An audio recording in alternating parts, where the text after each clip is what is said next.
Hey, good morning. Today we are going to learn aerated lagoon.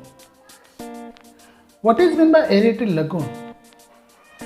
The wastewater lagoons have been used as a pre-water treatment for centuries.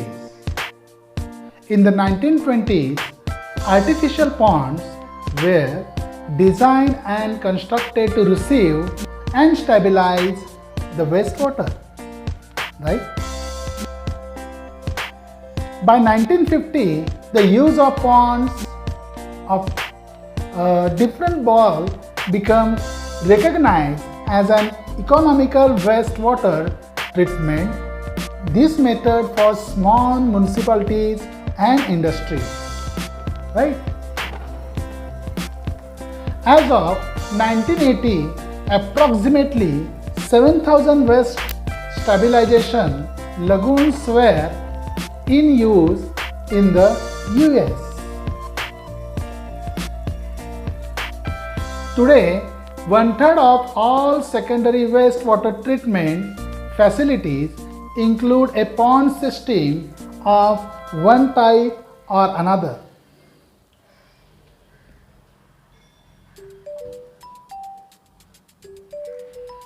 The wastewater lagoon aeration represents one of the most energy intensive operations in the wastewater treatment system, consuming between 50% and 90% of the total energy cost of a typical municipal treatment facility.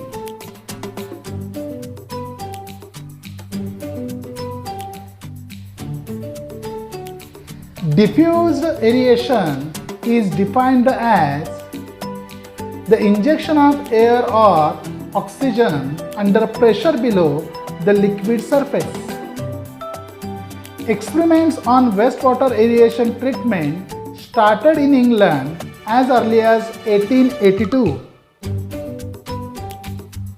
The continued aeration and aerated filter and the US and activated sludge process was unleashed to the world in April of 1914.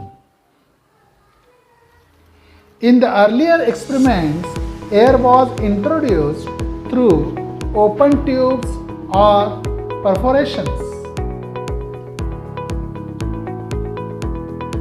As the activated sludge process investigation progressed, greater economy sought with smaller bubbles produced by porous media. In 1914, experiments were made with natural limestone, fire brick, sand, and glass mixtures, pumice, and other materials. They were all found to be dense. In 1915, a porous place set in a cast iron box was developed. In the following years, experiments with porous media and other media continued. Diffuser clogging was a problem in numerous cases from the earliest experiments. Around 1915, perforated pipes were abandoned in favor of diffusers because 90% of the jets had plugged. With the advent of porous diffusers, clogging became an even greater problem, right?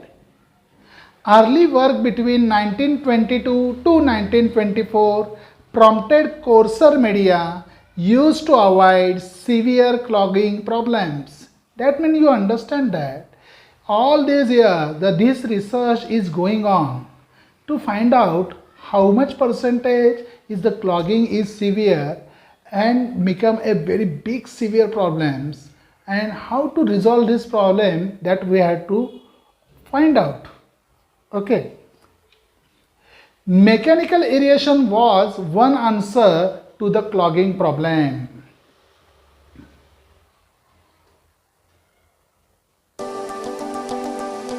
Downdraft and updraft type mechanical aerators were developed to diffuse air efficiently and to solve clogging problems.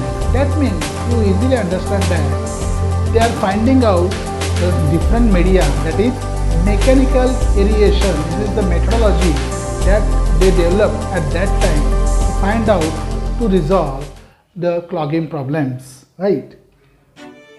The another approach to the clogging problem was development of the large orifice type diffuser. First developed in the 1950s, these units improved on earlier perforated pipes and were designed for easy maintenance and accessibility. This device, that is, the different devices generated larger bubbles and sacrificed substantial transfer efficiency for maintenance ease. With the emphasis on more energy efficient aeration systems in the 1970s, the technology turned to fine bubble system.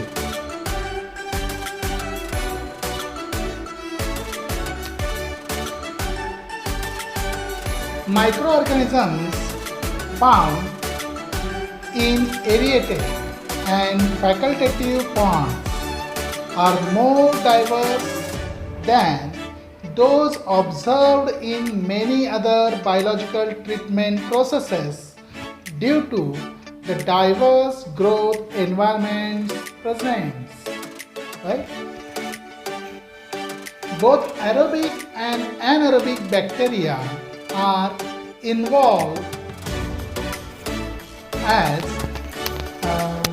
well as algae and some other higher life forms such as protozoa, rotifers, etc. All these insects are found to be in both aerobic and anaerobic bacteria. The aerobic bacteria that occur are similar to those found in other treatment processes such as activated sludge process. Following are the three functional groups occur. First, freely dispersed single bacteria. Second, flock forming bacteria. And third, filamentous bacteria. The function of all is similar to oxidize organic carbon, that is BOD, to produce CO, that is CO2. And new bacteria, that is new sludge, is formed. That means after oxidization of this carbon, you produce the CO2, and new bacteria also you are forming that. That is new sludge you are forming, right?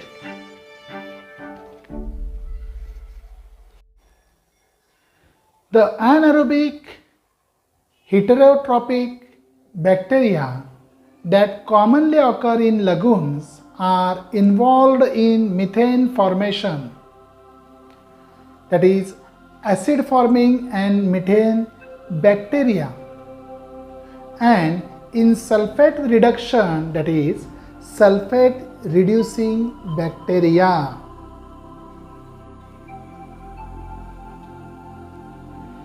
Anaerobic methane formation involves following three different groups of anaerobic bacteria that function together to convert organic materials to methane. First, acid forming anaerobic bacteria. Second, methane forming anaerobic bacteria. And third, sulfate reducing bacteria.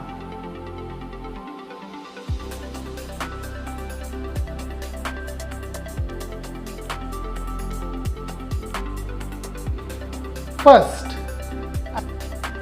acid-forming anaerobic bacteria converts protein, fat, and polysaccharin present in wastewater products to simple alcohols and organic acids such acetic, propionic, and butyric. These bacteria are hardy and occur over a wide pH and temperature range. This is first, acid forming anaerobic bacteria. Second, methane forming anaerobic bacteria.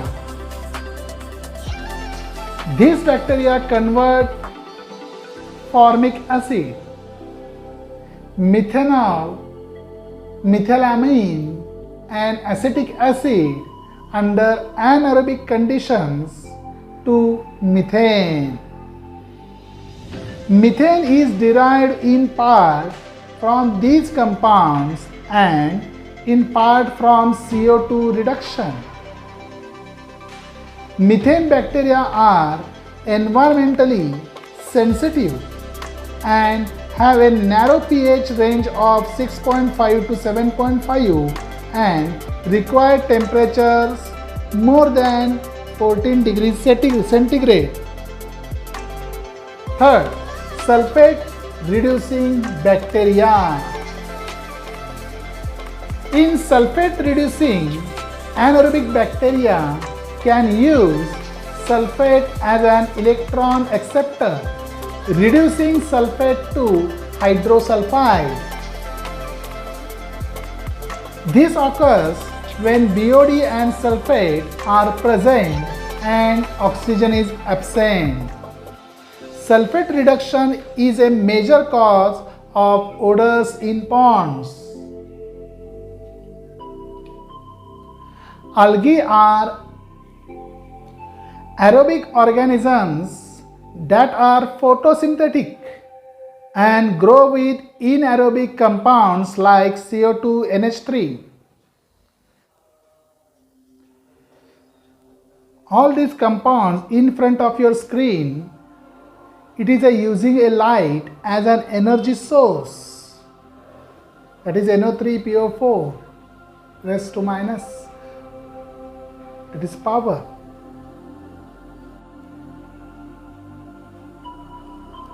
Algae produce oxygen during the daylight hours and consume oxygen at night. Algae are desirable in lagoons as they generate oxygen needed by bacteria for waste stabilization. Following are the three major groups occur in lagoons based on their chlorophyll type. That is first, brown algae, second, green algae, and third, red algae. A fourth type of algae common in lagoons is the cyanobacteria or blue-green bacteria. These organisms grow much as the true algae with the exception that most species can fix atmospheric nitrogen. Blue-green bacteria often bloom in lagoon and some species produce odorous and toxic byproducts.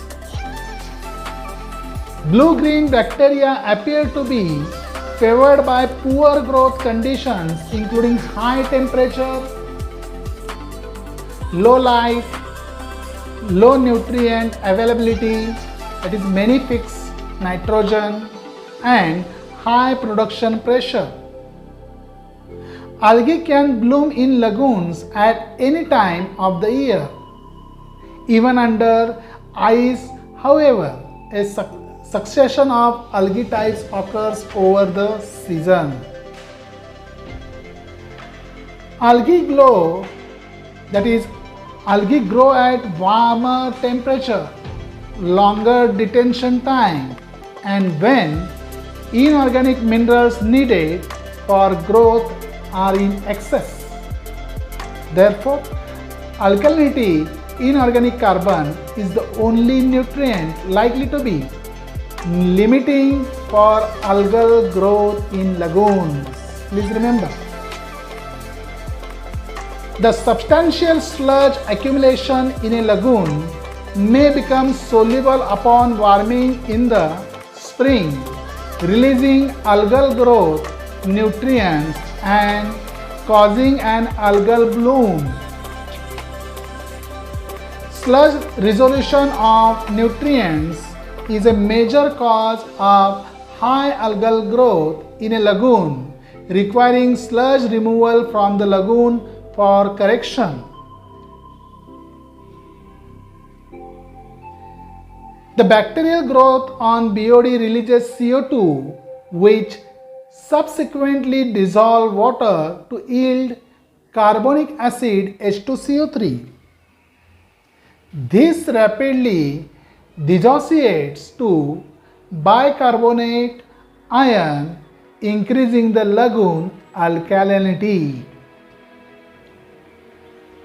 The bacterial oxidation of BOD causes a decrease in lagoon pH due to CO2 release. The algal growth in lagoons has the opposite effect on lagoon pH, raising pH due to algal use for growth of inorganic carbon. The algal growth reduces the lagoon alkalinity, which may cause the pH to increase if the lagoon alkalinity is low. Many higher life like protozoa and microinvertebrates such as rotifers, Daphnia, annelids, or such kind of mosquitoes larvae develop in lagoons. These kind are found out. These organisms play an important role in waste purification by feeding on bacteria and algae and prompting flocculation and settling of particulate material. The following are the advantages of lagoons. What are they? First, sludge production is low sensitivity to toxicity and pH disturbance and load variations. Third, odor problem is less. Odor problem is less. The following are the disadvantages of lagoons. The disadvantages are: first, energy is required to run aerators. Second, it requires large area. And third, it is sensitive to cold climate.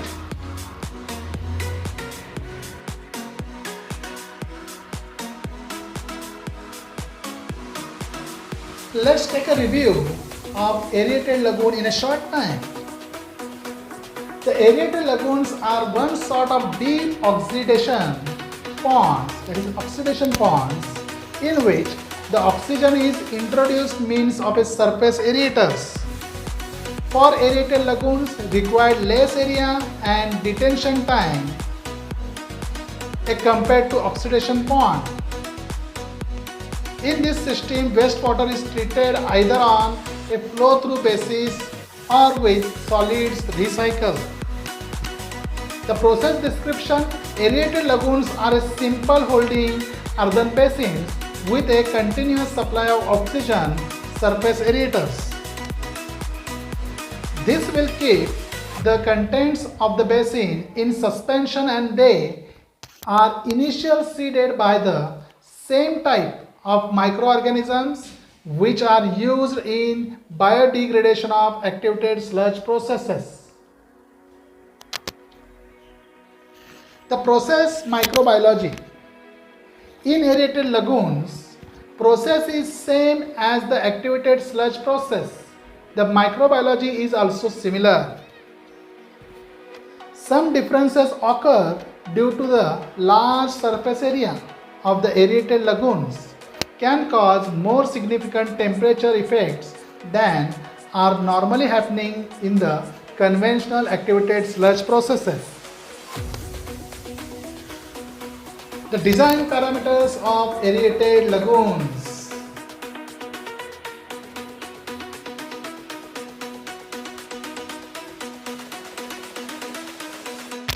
First, serial number in your left side in a column. Second column represents parameters and third column represents values. Serial number 1. The first parameter is flow regime.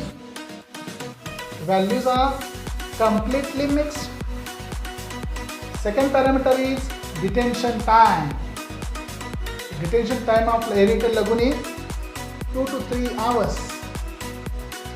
Depth in meter, that is 2.5 to 4 meter. BOD remover, that is efficiency of that aerated lagoon in terms of percentage, that is 50 to 60%.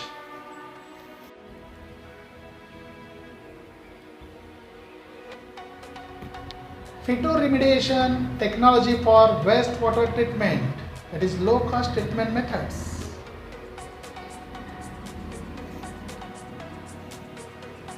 Due to industrial and agricultural activities, there is an increase in trend in areas of land, surface waters and groundwater affected by contamination. The buildup toxic pollutants not only affects natural resources but also causes a major strain on ecosystem.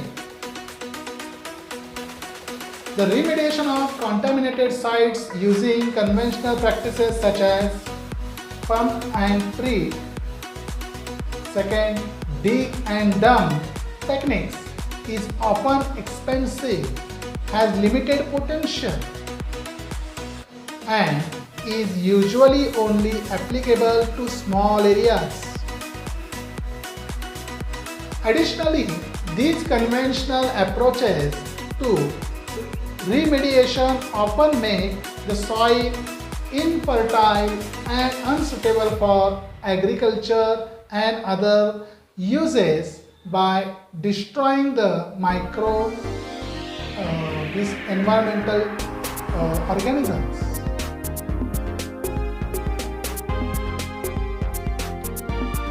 Hence, there is a need to develop and apply alternative environmentally sound technologies taking into account the probable end use of the site once it has been remediated. Phytoremediation is the name given to a set of technologies that use different plants as containment, destruction or an extraction technique.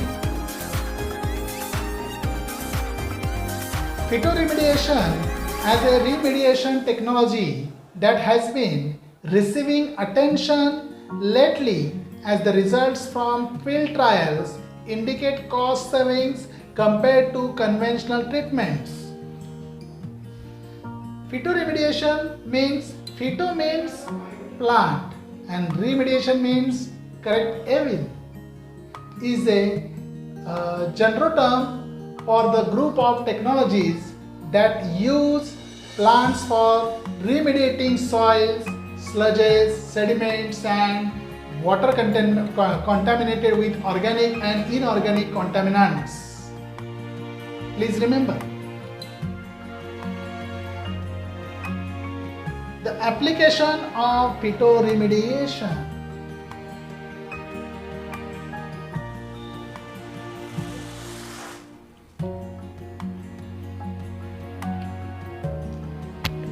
First application, that is degradation. Second, extraction. And third, containment immobilization. Plants may enhance degradation in the rhizosphere, that is root zone of influence. Microbial counts in rhizosphere soils can be 1 or 2 orders of magnitude greater than in non-rhizosphere. It is not known whether this is due to microbial or fungal symbiosis with the plant. plant exudates, that is including enzymes or other physical chemical effects in the root zone. There are, however, measurable effects on certain contaminants in the root zone planted areas. Several projects examine the interaction between plants and such contaminants as trinitrotoluene, between plants and such contaminants, and such contaminants as trinitrotoluene (TNT), total petroleum hydrocarbons (TPH), pentachlorophenol (PCP), and polynuclear aromatic hydrocarbons (PAH).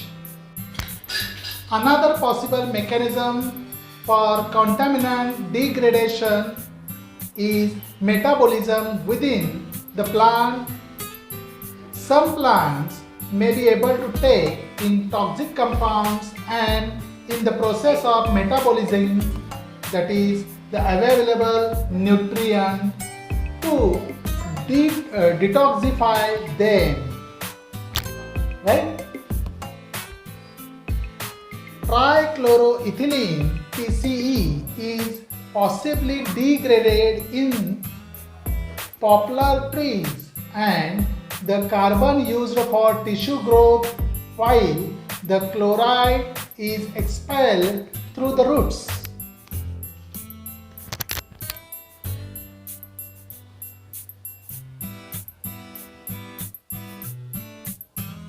The extraction in phytoremediation, that is application of phytoremediation, second type.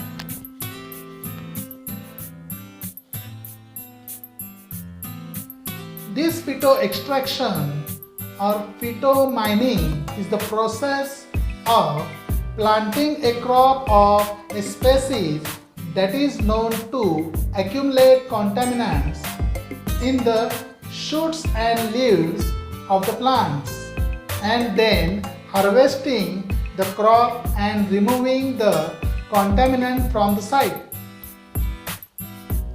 Unlike the destructive degradation mechanisms, these techniques yields a mass of plants, that is different plants, and contaminant, typically metals, that must be transported for disposal or recycling. This is a concentration technology that leaves a much smaller mass to be disposed of when compared to excavation and landfilling. This technology is being evaluated in a Superfund Innovative Technology Evaluation, that is SITE. Again, Superfund Innovative Technology Evaluation, that is SITE.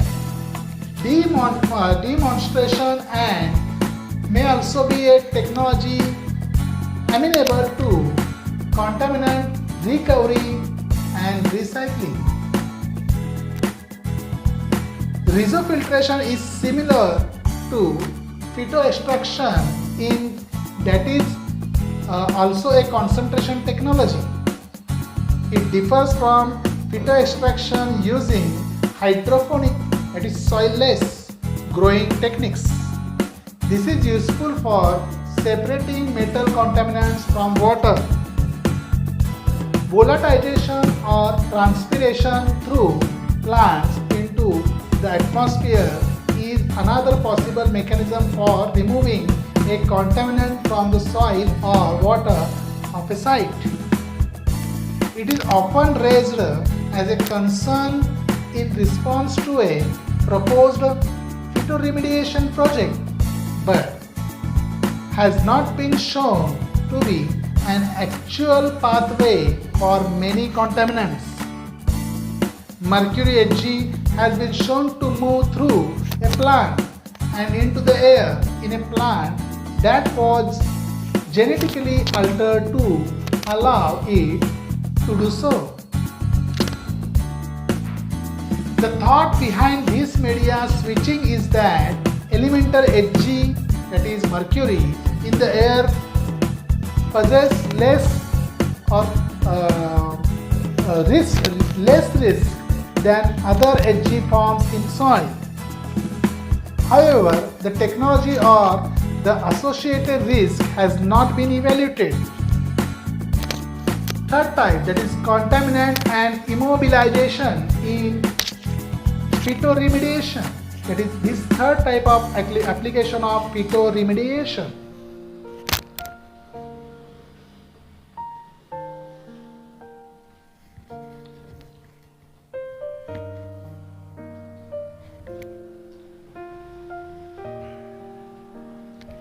The containment using plants either binds the contaminants to the soil, renders them non-bioavailable, or immobilizes them by removing the means of transport.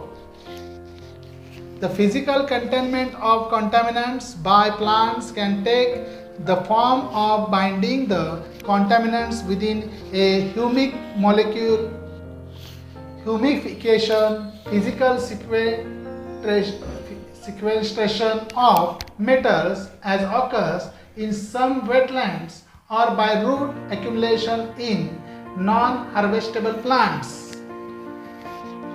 Certain trees sequester large concentrations of metals in their roots, and although harvesting and removal is difficult or impractical, the contaminants present a reduced human or environmental risk while they are bound in the roots. Risk reduction may also be achieved by transporting or transforming the contaminant into a form that is not hazardous, or by rendering the contaminant non-bioavailable. Hydraulic control is another form of containment. Groundwater contaminant plume control may be achieved by water consumption, using plants to increase the evaporation and transpiration from a site. Some species of plants use tremendous quantities of water and can extend roots to draw from the saturated zone. The advantage of phytoremediation: first, that is A, it is most useful at sites with shallow, low levels of contamination. B, it is very useful for treating a wide variety of environmental contaminants. And C, it is good alternative method in place of mechanical cleanup methods.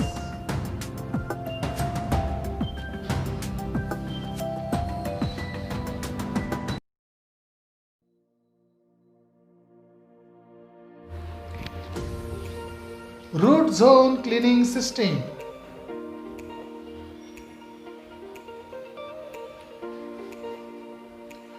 The introduction of root zone cleaning system. The economical development and industrialization followed by urbanization in India are creating problems for waste disposal arising from domestic and industrial activities. Treatment of industrial wastewater is mandatory by the law. However, untreated sewage is discharged into receiving water bodies. Urban areas are growing at the rate that is far more than capacity of local authority like municipal committee and municipal corporation for collection, treatment and disposal of sewage. This problem is very serious in the newly expanded urban areas. Sewerage system provided at residential complexes and individual houses collect the wastewater and partially treat it in the septic tanks under anaerobic conditions. The overflow from these septic tanks either goes to the soak pit or joins the nearby nala.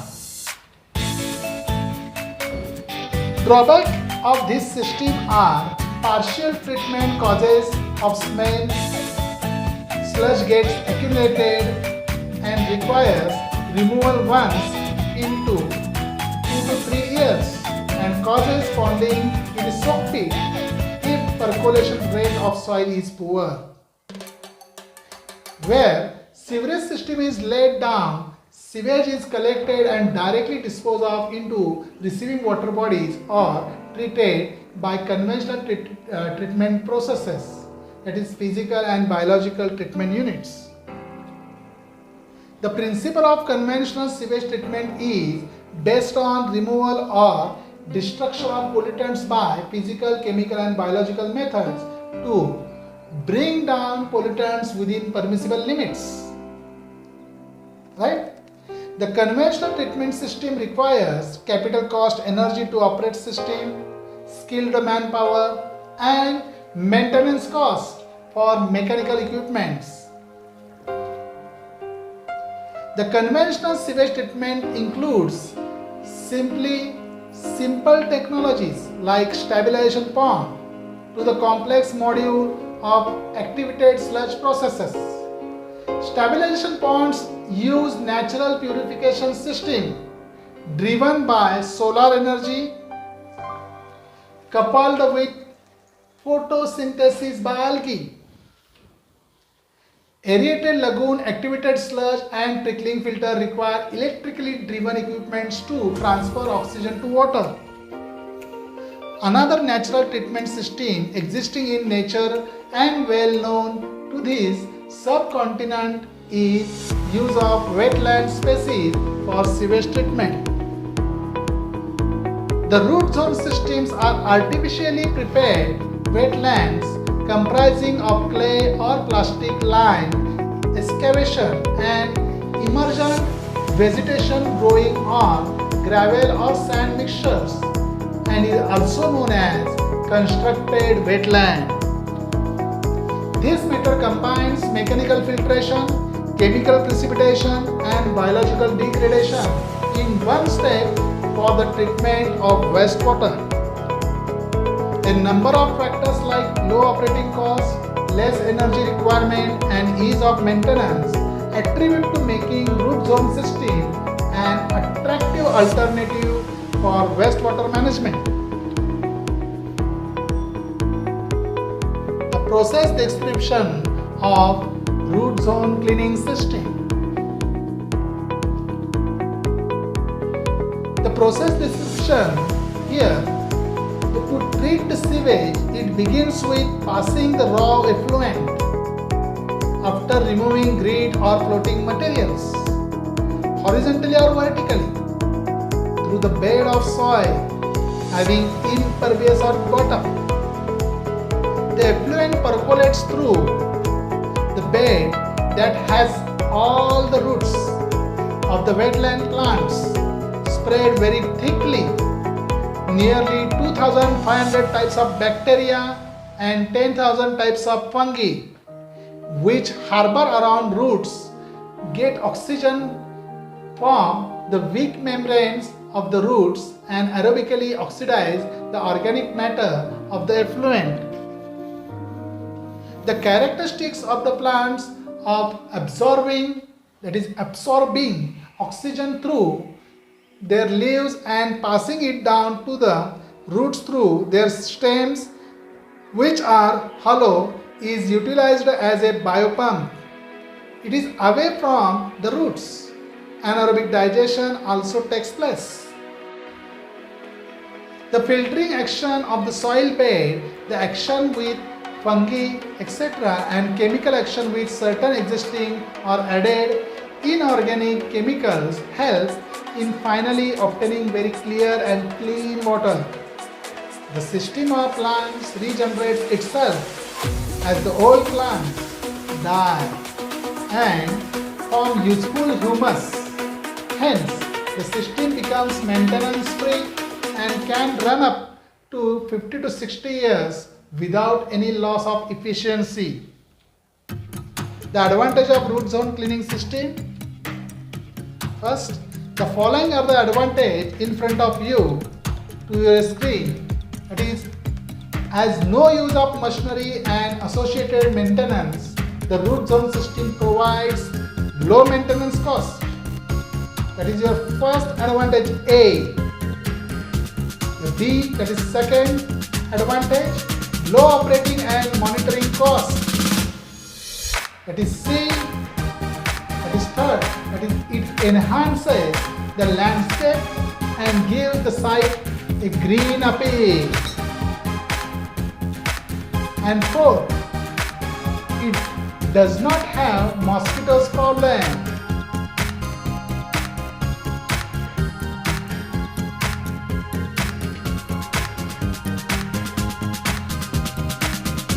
Fifth one, that is F. It provides natural habitat for birds and after a few years gives a appearance of a bird sanctuary. Next advantage is this system gives a very good performance of removing 90% of BOD and 63% of nitrogen. Reed beds can be survived as there is no salinity problem. Right?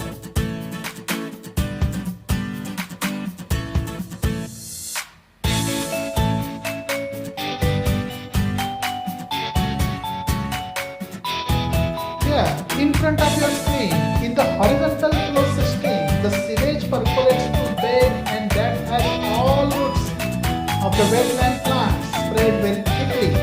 As I already said, that is nearly 2,500 types of bacteria and 10,000 types of fungi, right?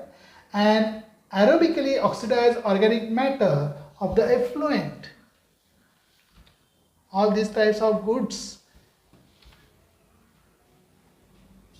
Advantage that you are found in root zone cleaning system.